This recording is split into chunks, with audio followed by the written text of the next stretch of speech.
You are watching and listening to Sarah Archer and episode 315 of the Speaking Club podcast. And I want to start this show with a quote from Sir Edmund Hillary, the explorer who was one of the first people to summit Mount Everest. And this is all about fear. It is not the mountain we conquer, but ourselves. I started this podcast for two reasons. Because I want to help people recognise the power of stories and humour in speaking, and because I believe it's your message that counts, not the number of ums and ahs you use. There are some organisations that want to create robot speakers. They want you to sacrifice your personality in order to speak perfectly. But I want to let you know that you can be yourself and a sensational speaker. So, if you want to be a speaker that connects and engages authentically through stories, a speaker that gives value as well as a great performance, then welcome home. Hey, welcome to the show. How are you? I am very well. I think this is going to apply to those of you that are watching rather than listening, but I better address the elephant in the room. I have had the chop. And what I mean by that is that I've had a haircut. I am playing a male impersonator, one of the music hall superstars from back in the Victorian and Georgian era, or as you might know it better, the Bridgerton era. And yes, so I normally, I've played this character before and I normally cut my hair, but not too short. But this week I thought I'll go for it. And the funny thing is that I FaceTimed my mum after I had done the hair, got it cut, and her first reaction was, "Oh no," which wasn't very positive. But then she spent the whole afternoon sending me messages to make up for it. Although she does, every time I've spoken to her since, she does say, "Oh, well, it will grow out." But I have had other positives from other people, and I actually like it myself. Although I do hope that the weather warms up a bit because my ears are chuffing cold. But enough about my gory locks. That's one for the Macbeth lovers. Let's get on with talking about this particular episode. I first came across Heather when I read an article on Tiny Buddha, and it's one she'd written. And in the article, she was talking about how she felt a hypocrite because she was a nutritionist, but behind the scenes, she was suffering and struggling with an eating disorder. So sort of by day, she was telling people how to eat and what to do, and then she was sort of not doing that herself at the time. And that inspired me to go and have a look at her journey. And what I discovered was that she'd had a long relationship with anxiety, but she'd found some unusual tools to help her manage and master it. And today she is a nutritionist, holistic nutritionist, yoga and meditation teacher, and she calls herself an anxiety warrior too. And I'm sure that you'll discover why and why that is when we go through the interview. I have to say that in the show, we do mention about sexual trauma, and I just want to flag that if that's something that might trigger you, maybe skip this one. But if not, I'm sure you're going to get a load of tools and tips, because I know that a lot of speakers suffer with anxiety and nerves, even experienced speakers, and it can really sabotage your results or even stop you from getting started, and we don't want that. So there's lots in here that's going to help you maybe reframe the way you think about it, practical tools to intervene when you're feeling those nerves. But I'm really excited to share it with you. So without further ado, let's switch over to the interview with me and Heather. Welcome to the Speaking Club, Heather Lillico. Thank you. Thank you, Sarah, for having me. I'm so excited for our chat today. So am I, because I think we're going to be talking about something that can hinder quite a lot of people in many areas of their life, but it comes up often around speaking, and that's the subject of anxiety. But before we go into that, yeah, exactly, I wanted to just go back to the sort of, talk about your journey a little bit first. I saw an article that you wrote for Tiny Buddha, and it was about your experience of being a bulimic nutritionist, which was like really, I thought, it was really vulnerable to sort of call that out and put that out there. But where did anxiety fit for you in getting into that situation? Was it the main factor? Yeah, it's a good question to really set the context here. So I struggled with an eating disorder for over a decade, and it was really something that manifested as a result of so many other factors. So growing up, I was a perfectionist, I was a people pleaser, I was an overthinker, an overachiever, and a lot of that sort of set the stage for developing an eating disorder, sort of put me at risk. And then when I was in university, I suffered from a sexual assault trauma. And so all of that sort of coupled together led to the eating disorder, to coping with food. And anxiety really was the root of all of that. Now, growing up, I really didn't know how to process strong emotions like anxiety. I grew up in a time where we really didn't talk about emotions. And I think that's changing now, which is really exciting. Last week I was in a school and I was teaching yoga and meditation to kindergartners, which is really exciting. Like I'm just imagining if I had that level of support at that age. But anxiety really was the root, because when I experienced strong emotions of anxiety, and sometimes that came from not feeling good enough, from feeling like people were going to judge me, feeling like I couldn't make a mistake or I was going to fail. When I would experience anxiety, I needed to numb out because I didn't know how to process it and I didn't know how to really sit with it and sort of ride the wave of it. And I was just at war with it and fighting it. And so I turned to food. And I think there is sort of a continuum, that a lot of us do turn to food for comfort. For me, it sort of crossed that line where I was in such a state of shame around my behavior and using food to cope.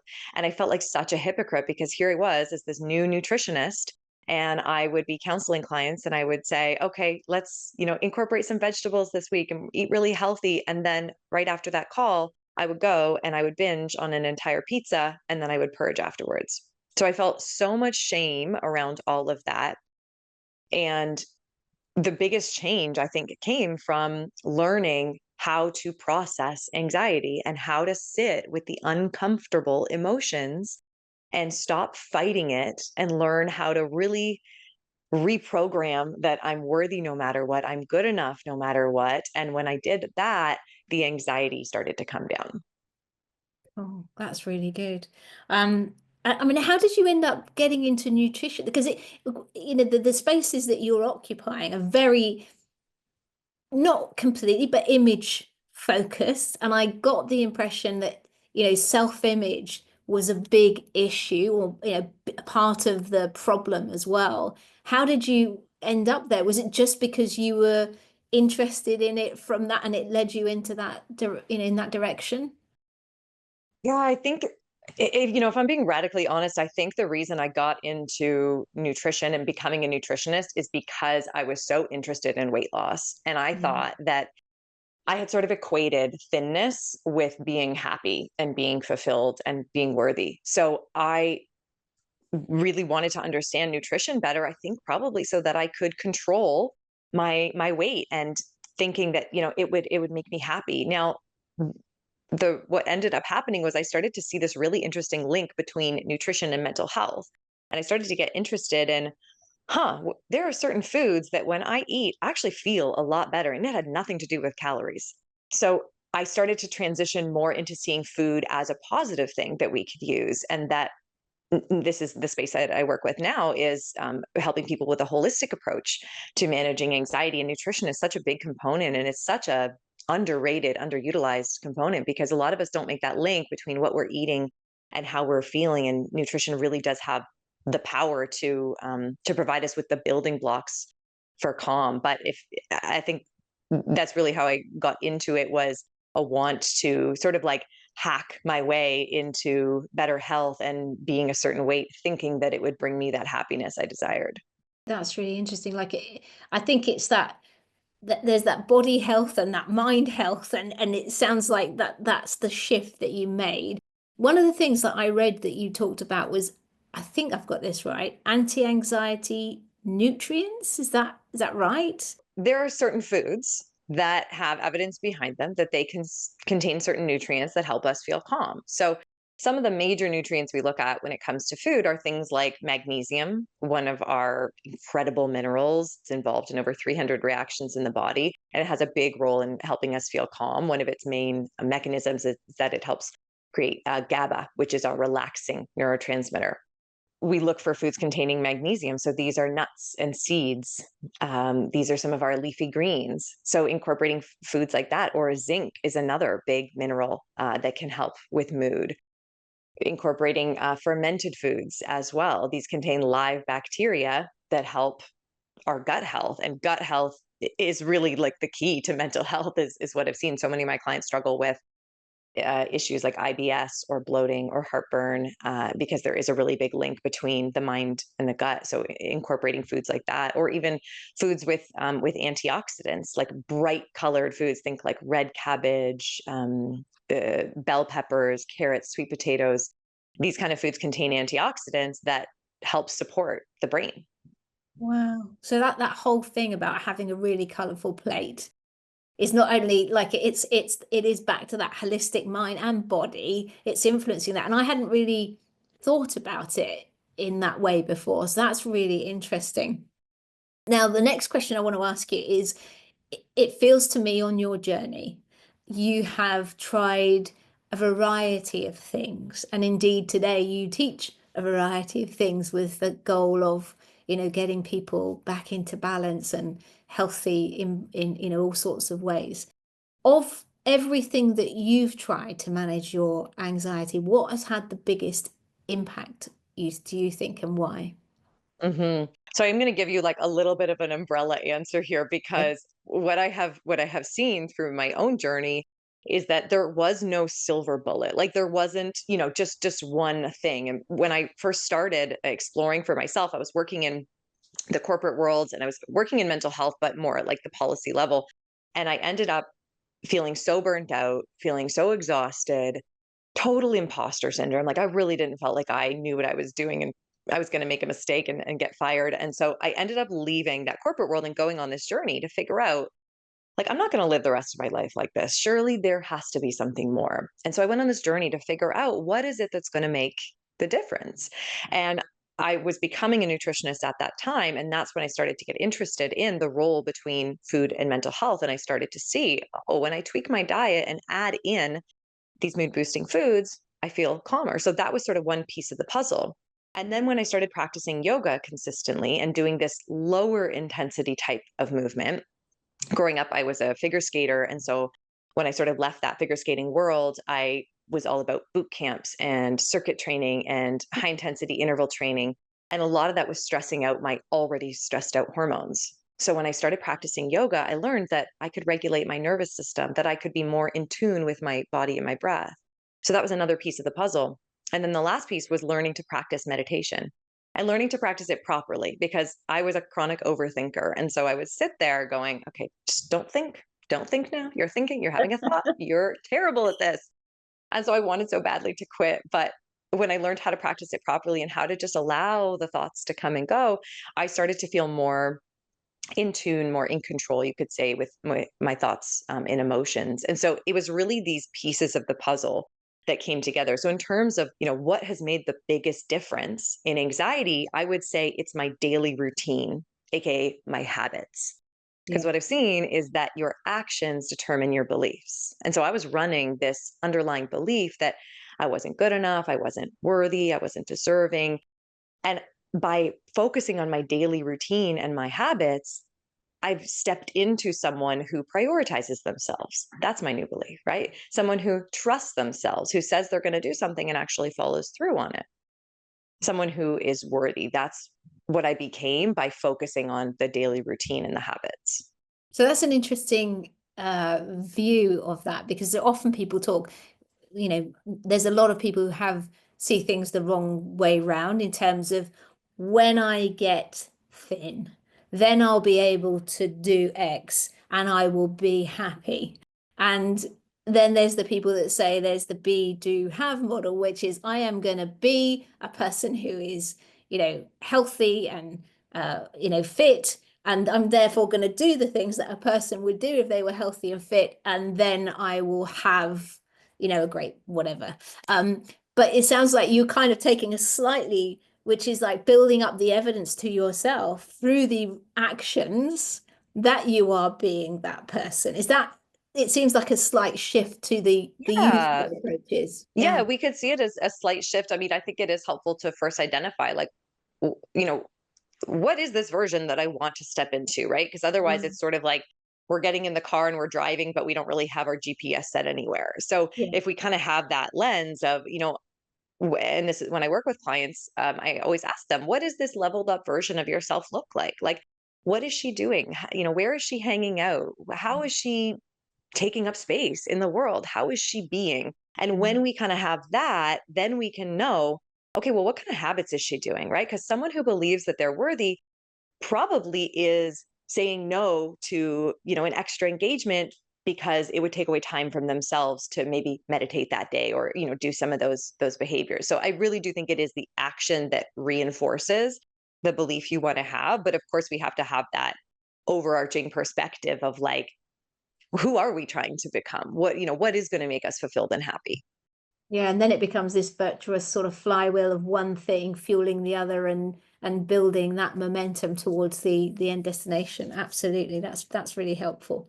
So let's turn a bit more to speaking now, because this is the speaking club. The first question I've got around this is, what would you say is the difference between everyday nerves and full-blown speaking anxiety, and how can someone tell which they have? Yeah, it's a good question. So I think we have to really get to what's the purpose of anxiety, right? Like, why do we experience anxiety? And anxiety is simply a state of activation. And it's really there to alert you to something. It's to help you get focused, to help you get ready. And it's usually a sign of possible danger. Now, if we're going into a public speaking environment, we're putting ourselves out there, right? And so it's kind of natural that we would expect some type of jitters or anxiety. I had this experience recently. I was doing a lunch and learn for a company. I do a lot of corporate wellness speaking, and right before I got on stage to speak to the company, it was going to be like 100 or so people. I started to feel my heartbeat fast. And I started to feel that my palms got a little sweaty. And I started to feel that kind of like, oh my gosh, can I do this? Am I about to do this? What's going to happen? That type of anxiety, I think, is perfectly natural, right? It's a state of activation. And if we remember that it's there to sort of keep us focused and alert, it can actually be helpful. And so what a lot of people don't realize is that the physiological signs in the body, so like the body symptoms of anxiety and excitement, are very similar. So what I practiced in that moment was what we call anxiety reappraisal, which is, I'm activated right now because I'm excited to speak. I'm excited to share my message. I'm about to get out there and potentially have an impact on people's lives. This is incredible. Like, how grateful I am that this is my work. So that can be helpful when we're in that type of anxiety. I think where it crosses the line is where it stops us from doing things. So Mm. when we feel like we have a message that we want to share, we really do want to get up on a stage, but we feel like, I'm not ready, right? It's that like waiting for everything to be perfect to act. Or Mm. if we're going into a lot of overthinking, I think that's where it crosses the line as well. So maybe after you've spoken, you're replaying every part of what you said. Oh, I wish I said something different. Why did I say that? Or sometimes if I am taking questions, as at the end of a session, I think of like, oh, should I have given that response? Was that the best option? Or, oh, I missed this part. I wish I didn't do that. When we start to cross over into that territory of the overthinking, the second guessing, the inaction, right? Not hopping on opportunities, that's when it gets into self sabotage Yeah. territory. And I think that's where we want to think um, about addressing it. And I think it's helpful to remember that anxiety itself is not the enemy. Just being in a state of activation, that's okay. Your body can handle it. It's super uncomfortable, but it's not dangerous. So what I always tell clients is, you can be uncomfortable and still act. You can Yeah. be anxious and still act. It doesn't need to prevent us from taking the action. Like, you can be scared and still show up. Yeah, that's a really good distinction, I think, because what I have seen, and is that people can get anxious about being anxious as well. which then drives them into a bigger spiral. So I think that normalizing anxiety is a really important thing to make people aware of. And, certainly, I talk about this a little bit, which is that, just like an athlete on the blocks, just like anyone about to go into a high pressure, high performance situation, that's what your body's doing. It's getting you ready for peak performance, like you just said, activated in that sense, because that's what you're going to be doing. So I think that's a really useful distinction that you made there. So thank you for that. So I think we might have covered this, and you mentioned something that you do in terms of an anxiety appraisal. But when people are in that state of activation, at the side of the stage, waiting in the wings, and they're worried that it's going to derail their performance, or they're breathy, and all of the stuff that comes with this sometimes. Could you give us maybe something else that you do, a hack to get to reset that and get back to balance and calm?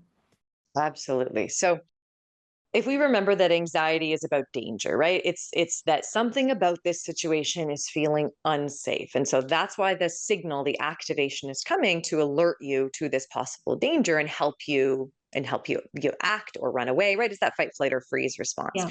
So there's a technique that I've developed called tap into your heart. And I'm happy to teach it for our listeners and for you. And I think it might be helpful for people in those moments when we're Cool. feeling activated. So if we think of heart as an acronym, in this technique, you'd place your hand on your heart and you would just first halt. That's the H. Okay. So you just want to pause whatever you're doing and really just acknowledge, okay, I'm in a state of activation right now. And there is a distinction that we can make there between I'm anxious and I'm having a feeling of anxiety, right? Because those are two different things, slightly different language. The first one, I'm anxious, is about an identity, right? Like I'm an anxious person. I'm having a feeling of anxiety automatically gets us some separation from it. And that's what we're looking for. So if we just start by stopping, we halt, pause, whatever we're doing. And then the E in tap into your heart is explore. Every emotion that we have has some sort of sensation in the body that comes along with it. And so we can just explore, where do I feel this in the body? Well, probably if you're waiting in the wings to go out to public speak, your heart is beating fast. Oh, you might get that pit in your stomach, like it's just dropped. Maybe it feels like you can't take a deep breath. Your thoughts are racing, right? We have these types of sensations. So we can just explore without any judgment behind it. It's just a curiosity. What am I noticing right now? And then also explore what's going on, right? Why am I feeling nervous to go out right now? Well, probably I'm feeling like I'm going to be judged. I'm going to have to put myself out there, right? I'm feeling like, oh my gosh, what if nobody resonates with what I say? What if I mess up? What if I look silly? What if I look dumb? It really all comes down to like a fear of judgment. So if we can just have that awareness of what's going on, that'll help bring a little bit of softness to it. And then the A is accept.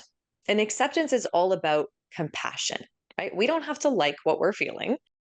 It's very uncomfortable, but we do have to accept that in this moment, that's what's coming up. And really, what's happening is what I've learned is that anxiety is so much related to our subconscious mind, and our subconscious mind forms when we're a kid. So, when we're in this state of activation, really what's happening is this child version of ourselves is coming online and they're feeling scared. That's the feeling of unsafety, the feeling of danger. So if we can offer that scared little 6-year-old some words like, I get it. I get that this sucks. I get that you're nervous to go out on stage. I get that this feels hard. Yeah, it feels really crummy to feel this way, right? We've just brought some compassion, some validation to what we're experiencing. And then we go into the R, which is restore safety. If anxiety is about safety, let's help ourselves feel safe. So let's help that scared little 6-year-old feel safe. So we might offer them some words like, you are safe. I'm going to take care of you, right? You're the adult in this situation. So offer them the safety that maybe they have never gotten before, that they've never felt. So let them know, I'm going to take care of you. You can trust me. And that trust is really something that's built through action. So we offer them some safety. And then the final action is T, take it forward.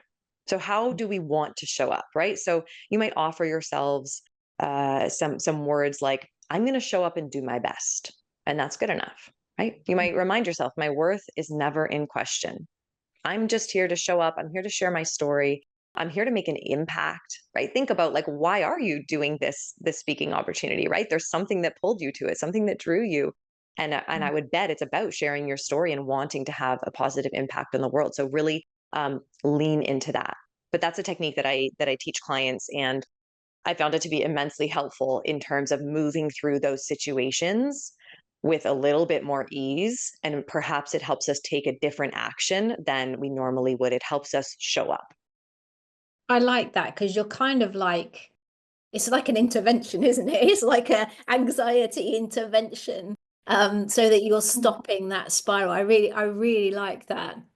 And I think just to build on the R in terms of taking it forward, and it's sort of something that you talked about people being excited to share their message. And one of the things that when I sort of talk to people about this is it's not actually about you. It's about your audience. And I would imagine most of the people that you work with, similar to the people that I work with, it is about having impact and helping to, have a transformation in the audience. And so recognizing it's not about us, it can often shift that as well. But yeah, it's Mhm. really cool. It's really cool. I like that. Smashing. Okay. So again, we might have covered this, but I'll ask the question. In your experience, working with people, what's the one thing that you think speakers should stop that's making their anxiety worse? So, if I were to pick one thing that speakers should stop that's making anxiety worse, I think it would be delaying taking action, because anxiety thrives on inaction. Anxiety loves the what if, right? What if this were to happen and you couldn't handle it? And we sort of go to that worst case scenario. So, what if, and I've had this exact chain of thoughts of right before I get on stage and do a speaking opportunity is, what if someone in the audience stands up and says, "This is horrible. Like, you don't know what you're talking about." And that would be like my worst fear. Is that likely? No, probably not. But anxiety doesn't care about rational thought, right? It's just that worst case scenario, that what if. And so every time we delay taking action because we're feeling anxious, we sort of reinforce that belief that if the worst were to happen, we're not going to be able to handle it. So if we remind ourselves that we can show up imperfectly, we can show up, but we have to show up, right? We have to actually take the action. And really, like, the antidote in a way to anxiety is action. So still showing up, saying yes, and putting yourself out there will help build trust that whatever happens, you can handle it.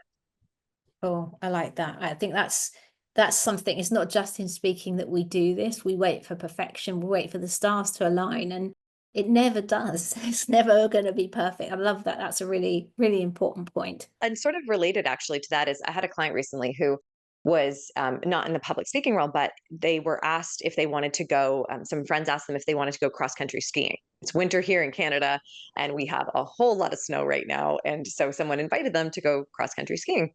And their initial reaction was they only knew one of the friends, and they thought, oh, well, what if we're skiing and then I end up by myself and get separated from the group? What if I get injured? And so they were starting to have a lot of anxiety about going, but they really did want to go. Like, something was, sort of calling them to go and put themselves out there. So we went through a process of building trust. Like, so identifying, okay, what are, some of the worst case scenarios that you're scared of? What if I get separated from the group? What if I get injured?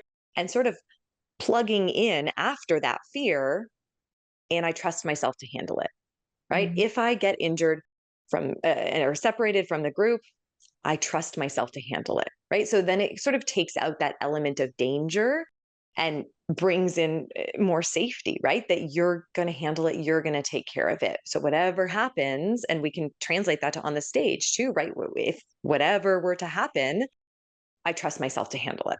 Absolutely. Yeah, it's really interesting actually in the way that we do this to ourselves, because I talk about the concept. This is pretty much the same thing, just the different words, which is this thing called imagined fear.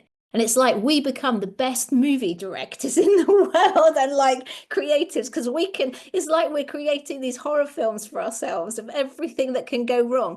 and it's all imagined. And like again, you've got some great foundations there of yes, and I can handle it.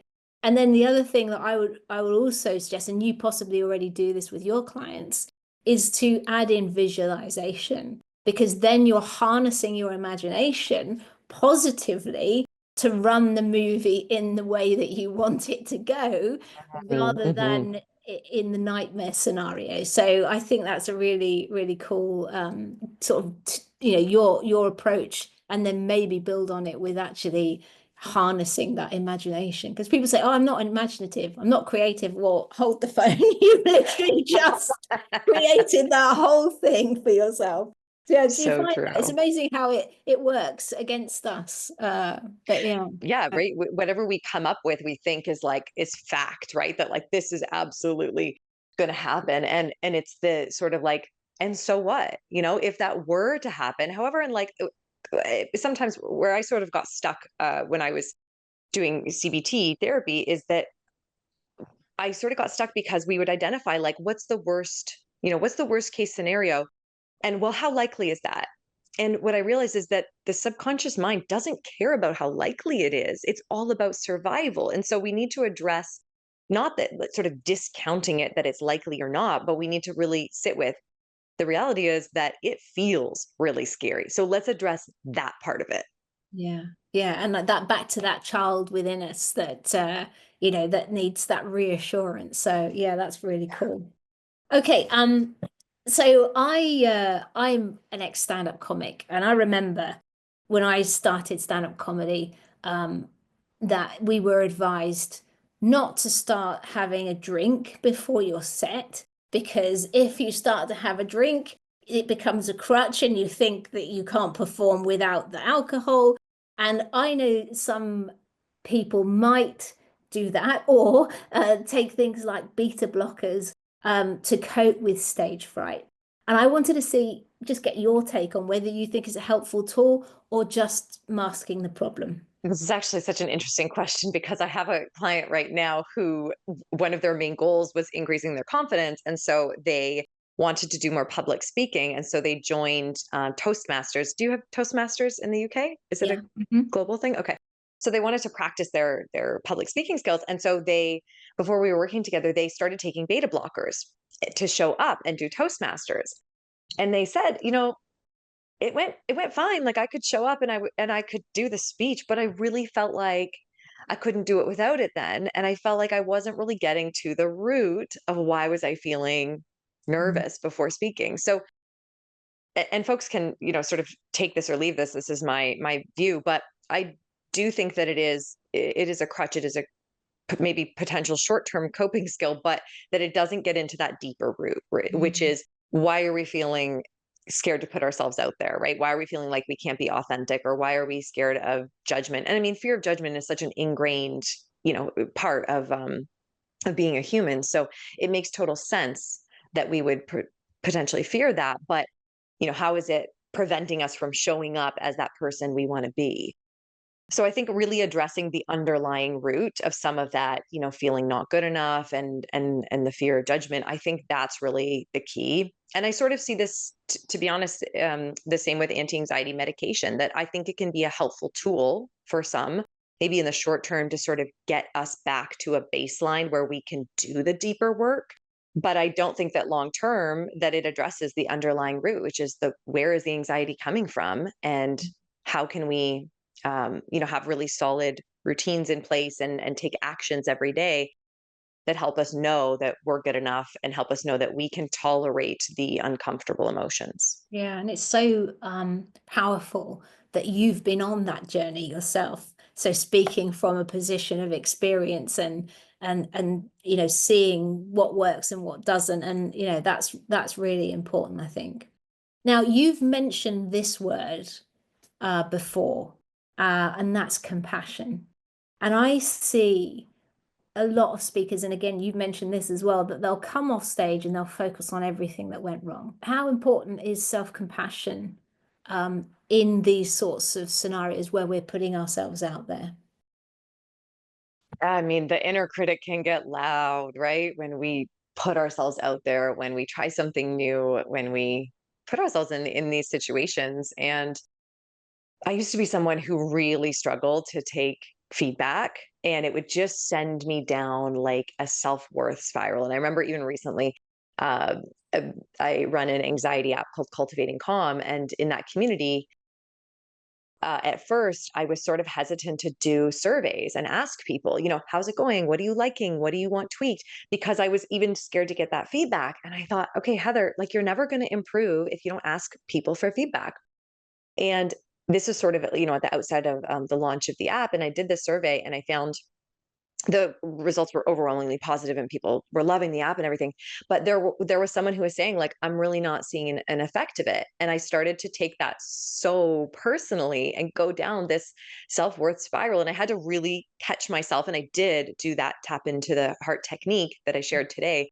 I did do that to see that I was feeling really unsafe about it. So I think when we remember that when we're activated, when we're feeling anxious, when the inner critic is getting loud and mean, that scared 6-year-old is online, right? And so thinking about what kind of words would I offer to them? Because likely how we speak to ourselves is not how we would speak to a young child, right? So if we can sort of reframe our language and remind ourselves like that 6-year-old is scared. So what could I offer to them in this moment that's going to help them feel safe, that's going to help them feel worthy and help them feel better? And one technique that I've employed that I have found really helpful, I heard it on a podcast where they said, if you were to give yourself a grade on how you took criticism, what would that grade be?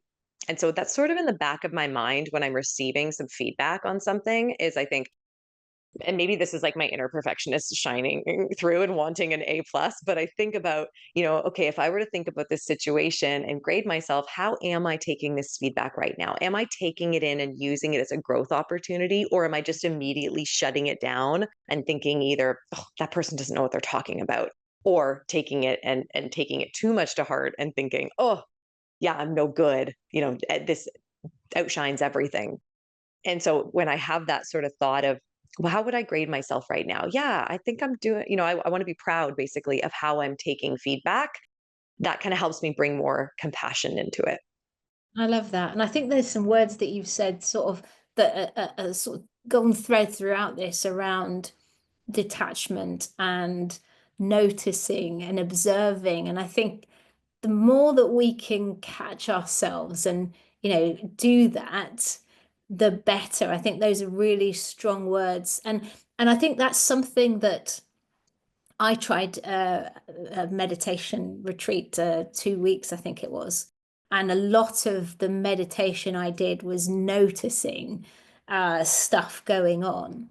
And I just wanted to get your take. You've mentioned it's one of the three things, the nutrition, the yoga, and the meditation that have helped you get the sort of control of your situation. Um, how would you advise people to start meditating? Is that a technique in meditation that you'd advise people to use, or where would you start them off? The world of meditation is so big and it's such a powerful tool. I think when I first started, what I found to be the most valuable was practicing an awareness based meditation because, as you just beautifully outlined there, just becoming more aware and noticing things can be extremely helpful. So, when I first started, there's this great book, The Miracle of Mindfulness by Thich Nhat Hanh, and it's all about being present. And so he talks about having, like, for example, when you're doing the dishes, feeling the feeling of, the warm suds on your hands, feeling the texture of the plate, and even saying to yourself, like, I'm doing the dishes. I know I'm doing the dishes. So I started to weave before even doing like a really formal meditation practice. I started to just practice it in everyday situations when I'm brushing my teeth instead of, thinking about the laundry I have to do and the to do list that's really long. I would start to say, I know I'm brushing my teeth. I feel the feeling of the toothbrush against my teeth. I can taste the minty toothpaste. I can feel it foaming up. And when I started to learn how to be more present in everyday situations, then because anxiety is very future focused, right? So it's a really helpful tool because it helps us stay in the here and the now instead of going into that spiral mode. I think that's a helpful base. from there, where I've seen the greatest impact both for myself and the community that I support, affirmation meditations can be very helpful when it comes to confidence and showing up. There's probably the most popular meditation on the app that I mentioned, Cultivating Calm, that I run, is a confidence meditation, and it's in the morning, and just having these messages that you repeat to yourself, the I'm worthy, I'm good enough, I'm going to show up and do my best, that can really start to get them in to that deeper subconscious mind.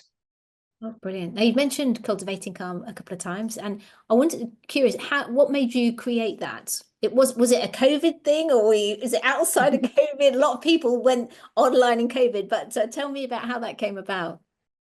Yeah, so I had been coaching one-on-one for almost a decade, and I thought that that was really helpful to really get, sort of go deep with people. But what I found for myself, and when I was on this journey, is I really struggled with the daily rituals. Like, what are the things that I can do every day that helped me feel calm? And I knew that I've sort of fine-tuned this method over working with hundreds of people over the past decade, and seeing that, oh yeah, okay, when people meditate every day, they feel calmer. When people eat these mood boosting foods, they feel calmer. And when they move their bodies in, regulating nervous system types of ways, they feel calmer. But what I found is that all of that is spread out everywhere, right? You have one app for your meditation, and then you got to go scour the internet and search for recipes. And most people aren't even aware of what foods boost their mood.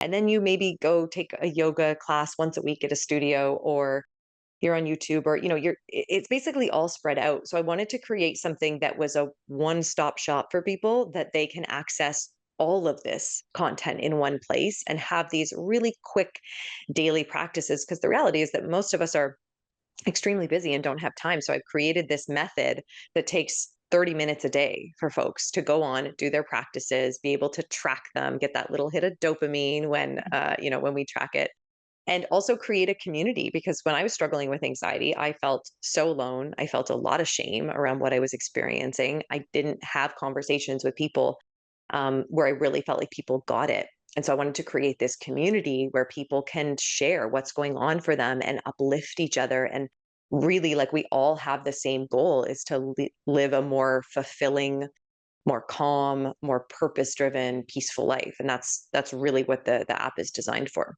That sounds cool. Was it a challenge to get that from idea to birth? Well, so I actually came up with it while we were traveling in just after COVID. My husband and I took about a year and a half. We left everything. We sold like all of our possessions. We left our Oh, apartment that we had, and we went traveling. And that was a really big discovery journey, to take a step back from the business I had already built and think about what's working, what's not. And I started to think about maybe launching something that, and I had done group programs in the past, but launching something that was like a more built out resource center for people that had courses as well, but also these pockets of resources. And someone suggested you should do an app. So it was sort of built out of that, and I worked on it while we were traveling, and started to really, nail down the idea of like what this was going to include and how it was going to help people. And then it's been out for about a year and a half now. oh, that's brilliant. That's brilliant. And we'll talk in a little bit about where people can find out more about that. So I've got one more question before I go into my standard questions, because I'm curious. You've worked with a lot of people who struggle with extreme anxiety. What's the biggest and most sort of dramatic transformation you've seen that's possible for people when they start to take back control? So there's one client that comes to mind, and of course I'll change her name for anonymity, but let's call her Jessica. And when I first started working with Jessica, she came to me because she said, I I don't know what makes me happy. I know I have the goal of being happier, but I don't feel like I know who I am, what I enjoy, and what makes me happy. And she was putting everyone else first. She was a classic people pleaser of, anyone asked for anything and she would just immediately say yes. Or she was the one who was planning all the birthdays for people and all the get-togethers, and she felt like she was putting way more effort into friendships than she was getting back. And so she was feeling really, really unfulfilled. And she was also scared to do activities. Like, she really wanted to go solo traveling and book a trip by herself, but she felt just unsafe and scared to do it. So through our work together, we were doing some one-on-one coaching, and there's a one-on-one program I run with people called Level Up that is all about identifying like who is it that you want to step into, and then helping them take those actions to get there in a really structured way. And one of the exercises we did was finding her authentic code. So, what are the things that you are drawn to? And she found that one of her authentic code words was connection. And so it was really hard for her, the fact that she was having these friendships that she didn't feel like were reciprocated. And so she ended up having some tough conversations with friends that she never would have before because she was scared to speak up and really stand up for herself. But through our work, she started to get a lot more confidence and get stronger to stand up. And so she had these tough conversations with friends where maybe she just would have left it. And I remember asking her after one conversation, like, how do you feel after, speaking up and saying, I'm not getting what I need from this friendship? And she said, I feel so aligned. I feel like I'm acting like my authentic self. And when she continued to do that, she built trust with herself. She's also booked a solo trip now that she's going to go traveling, and show up for herself. And I think like the power of this work is that it really deepens your connection with yourself, and Mm. by a byproduct of that is with others, right? Like we have stronger relationships in our lives and feel more connected to people when we know ourselves better and really act in alignment with that authentic self. And a big part of that is releasing and letting go of the sabotage that holds us back, right? The overthinking, the second guessing, the people pleasing, the procrastination. All of this is so beautifully designed by the subconscious mind to keep us stuck. So when we identify, what is our leveled up version, who do we want to become, then we know what actions we can take. And yes, it's going to be uncomfortable. And yes, it's going to be a little messy and imperfect. But when we continue to show up, that's where the magic happens. I love that. I really think it's important to have a look at the way that we define the word selfish because it's a really negative thing. But Yeah. it's only when we start putting ourselves first that we can be, have better relationships and have, be more fulfilled and stop wearing the mask and say what we want. But it is such a hard thing for us to do. So I love that. I'm so pleased that she's getting out there. That sounds great. Well, Mhm. thank you for sharing everything that you've been generously giving away in relation to manage anxiety in all sorts of arenas, especially speaking. That's been great. I've got some standard questions to ask you. The first one is, what's the best thing that speaking has done for you?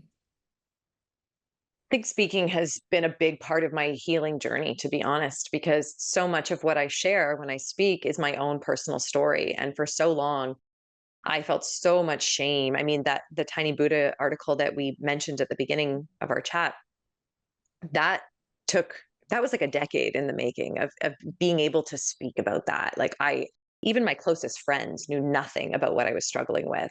And so to be able to then share that with the world has been incredibly healing, and just allowing me to show up as more of my authentic self, and seeing that message resonate with others. I mean, after I do share my story, I usually get people saying, like, I struggled with that too. And just hearing, the fact that you have gone through it really helps to know that I'm not alone. That's been very powerful. Amazing. That's cool. I think it can be cathartic.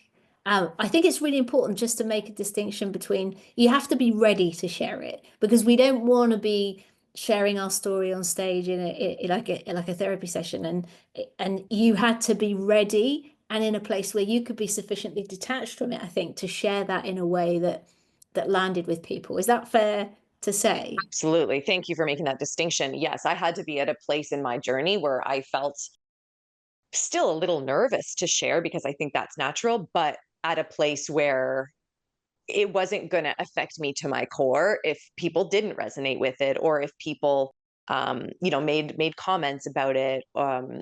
I think that's been a big part of being on social media as well, is sort of standing in the face of non-agreement, right? Being able to say what we want to say without it impacting us, and also not, it's that appropriate vulnerability, right? It's not oversharing for a purpose of getting accolades or getting sympathy or anything like that. I think if we're doing that, it sort of shows us that we're not yet at that place. But absolutely, I did have to be a certain level of readiness to share. Absolutely. And I think that's really important. Everything, I believe everything you do as a speaker, not you, but one, is in service of the audience and the message that you're sharing. So that's really great that you made that point. Okay. Have you ever had a speaking gig that you did and your critic kicked in and went, oh my goodness, I just want to put that to the back of my mind and never think about it again? Has that ever happened to you, Heather? Such a fun question. So, when I first started my career as a nutritionist, I was working at a wellness clinic, and it wasn't a super busy clinic. So we thought, okay, let's do a talk for the community, and people can come into the clinic, and we'll and I'll share some info. And we were also going to stream that, like live stream it on social media. And so for this talk, and I had gone out and I had bought like all of these, we were talking about like fall foods. And so I had bought all of these foods that I had, like squash and kale and things on my my desk, and no one showed up for the talk. Oh No no. one showed up in person, but we were still streaming it on social media. And I'm not even sure that there was anyone attending online anyways. But I remember so I did the talk. I still did it. I showed up as if people were in the room, and the only people that were there were the receptionist and one of the naturopathic doctors. And I felt completely mortified that no one showed up for this talk. And even during we had sort of had some like pre-planned questions. And so during the question period, they posed some questions to me. And I remember saying, like, yes, you in the back, to sort of make it sound like there were people there. And I was just completely mortified. But it was an incredible lesson, because I learned that I can still show up, that it's okay. I didn't die. Yeah, it was really uncomfortable. And yeah, I felt kind of crappy about it. But you know what? I still showed up. I think that's brilliant. I feel your pain. I once did an Edinburgh show, like a full 1 hour comedy show, and one person turned up. Ooh, I was oof, that's tough. I it hope felt they more laughed awkward. loud. Exactly. Oh, thanks for sharing that. That's really, but you learn from those things, often a lot more, and it can never be that scary again, and once it happens. So that's Yeah. great. Okay. Yeah. What's the book that's had most impact on your life and why? I think I would probably recommend the book that I mentioned earlier, The Miracle of Mindfulness by Thich Nhat Hanh. That was really the first book that started my journey into meditation and mindfulness. And it taught me that you can be present in everyday things, that it doesn't have to be a formal sit down guided meditation that will help you learn how to be present and find more peace, that it can just be sort of woven throughout the fabric of your day. I think that was a really big lesson. That's brilliant. And we'll put a link in the show notes to that book. I haven't read it, so it sounds like it's right up my street. So I will check it out. Mhm. Okay, what's the best bit of business advice you've had and why? Do it imperfectly, but just do it. I think so many of us are waiting for that perfect time to act. I see this all the time with clients, like waiting for, the someone to invite them to the table, for someone to invite them to do something, or feeling like, if I just do this, then I'll act. I see this all the time with people waiting to invest in themselves in coaching and thinking like, well, I'm just going to wait until things calm down, or I'm going to wait until something. And the reality is like that there is only now. Now is the only time that we are guaranteed. So if we're waiting, we're always going to be waiting. So just do it imperfectly, but just show up. I think that's really cool. That's it. That's important. And just think how much, if you start, you can be so much further ahead than if you wait. Okay, and last question. If you could have one mentor, and they can be alive or dead, fictional or non-fictional, who would you choose and why? I think I would choose Taylor Swift, to be honest. And not because I'm a huge Swiftie, it's because how she shows up with grace and with confidence really inspired me. I remember recently the Super Bowl was happening, and they panned to her, and the entire stadium was booing her. Like, I can you imagine having tens of thousands of people booing you and still just showing up and being like, "Okay, doesn't affect me, like, that's fine." I mean, that to me is true confidence, is not worrying what other people think and just showing up knowing that you have a gift and a purpose in the world, and just showing up in that purpose, knowing that the people who are going to need to hear that message will find you, and the people who it's going to resonate with are really going to grab on to you showing up like that. I didn't see that. I'll have to have a look at that and see what went on. It's Yeah, shocking. interesting. Well, look, Heather, I just want to say thank you so much for sharing your journey of transformation with us and for sharing those brilliant tools and tips and techniques that will help speakers, be in the best place to share their message and transform the lives of other people as well. Where's the best place for people to go to find out more about Cultivating Calm, perhaps to book you to speak, or to work with you one-to-one? Where's the best place for them to go? Sure. So I'll send people towards cultivatingcalm.ca. You can also look up Cultivating Calm in the App Store or on Google Play. And it's really intended to be a space where people can put things into practice. So having concrete tools, meditations, there's even meditations on there for right before you have a public speaking engagement. There's meditations that you can pop on and just bring some self-compassion to yourself and regulate. There's also courses on there, and there is a free version of the app that everyone can check out. On that free version, there's a 7-day course. It's called the Cultivating Calm Challenge. So if you want to experience what is it like when I really prioritize myself for 7 days and spend just 30 minutes a day putting these habits and these routines into place, and what we've seen is that people do see a difference, that they just with 7 days they feel calmer, they feel more regulated, they feel like they can show up with more confidence. So if that resonates with folks, then they can check out Cultivating Calm. That's probably the best place to start to explore. Smashing. And we'll also put a link to that in the show notes as well. Well, thanks again so much, Heather. Best of luck with everything that you're doing. And yeah, thanks for all the tips and tools and techniques and Thank you transformations. so much. All right, Thank cool. you. Thank Thank you for you. having me. You're welcome. There you go. I hope that you got some value from this episode. I know I discovered some new things which I hadn't heard before. I particularly liked the heart tool for something that you can use when you are in a situation and feeling those nerves and emotions and almost feeling paralyzed. It will intervene and stop you spiraling. Love that tool. And also some other things that I haven't come across. I'm going to check out those nutrients as well. If you got a great thing that you're going to take away and use, then do let Heather know. She is on Instagram. You can find her there. And do check out her Cultivating Calm app. You can have a trial of it for free, see if it's something that works for you. And we've also got links to that Tiny Buddha article and the website where you can find out more about what Heather gets up to.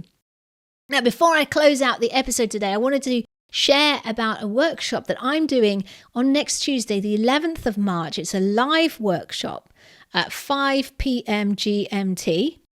And we are going to be looking at how you get booked and paid to speak. I'm going to take you through some practical ways that you can position yourself in your talk, and also some processes that you can implement to get yourself booked. I'll be sharing how I have done it for some big gigs this year.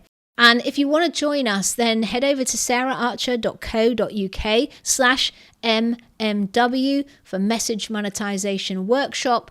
There aren't going to be any replays. This is a live workshop, hands-on. We'll be actually working on your stuff in the session. So turn up and get stuck in, or we'll be doing it at some point again in the future. But if this matters to you right now, come and join us next week. Well, that's all that's I've got to share with you today. So if you are a regular listener to the show, but you have not yet subscribed, then do that. And if you haven't left a rating or review, I'd be so chuffed and grateful if you would take a couple of minutes to do that over at ratethispodcast.com/TSC. And if you're watching on our YouTube channel, and you haven't subscribed, then please do. And also, I'm happy to hear some comments below, things you like, you don't like, things you might want me to cover. Love to read some of those, and it's great to have you watching. Well, that's it from me. Thanks so much for choosing to watch or listen to the show. Really appreciate it. And until next time, you know what I'm going to say. Go out, grab your life by the nuts, and get cracking. Bye-bye. It's a nightmare. You're an expert with so much to say, but now that you've been booked to speak, you're struggling to know exactly what to talk about. You want a talk that engages the audience and wins you new clients without you losing your personality or anyone feeling pitched to. But what happens when you sit down to create that talk is that you end up staring at a blank page for ages, or worse, surrounded by hundreds of sticky notes with content that you could include. With so much material, you just don't know where to start or finish. Don't worry, because many experts like you face exactly the same challenge, and that's why I created the Blank Page to Stage Guide. In just 50 minutes, this breakthrough resource is going to help you identify the big idea of your message, make it relatable for the audience that you're speaking to, and convey it all in a way that gets the audience inspired and on board with your idea. And it works even if you have tons of material or your subject feels less than exciting.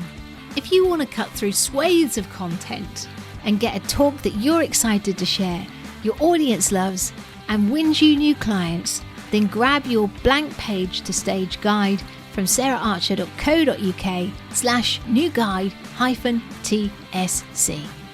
Oh, I forgot to say, it's completely free. Enjoy!